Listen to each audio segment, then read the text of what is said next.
In this 2-minute training, I'm going to be sharing with you the idea of procrastinating on purpose. If you procrastinate on a consistent basis, you probably don't procrastinate on purpose. You're probably procrastinating because you're bored or because whatever you're doing isn't interesting enough. So what I'm going to suggest is this. Look at the things that you're doing in terms of challenge and skill set. And if the challenge and skill set are mismatched, that's why you go off and try to find something else. You go surfing on the internet, listening to music, or getting up and talking to somebody, calling somebody. You're just bored.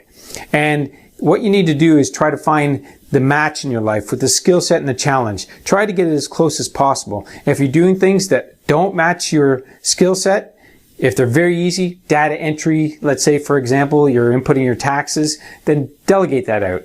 Give it to a bookkeeper or somebody, or get somebody who likes to number crunch and input data to do that. Get them to do that.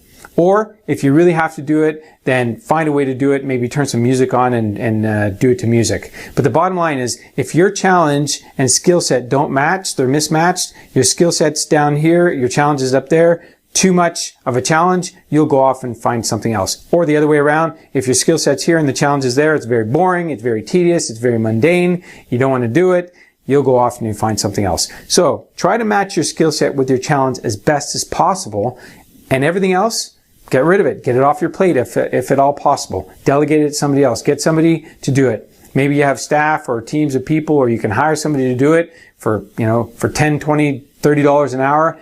Get it done.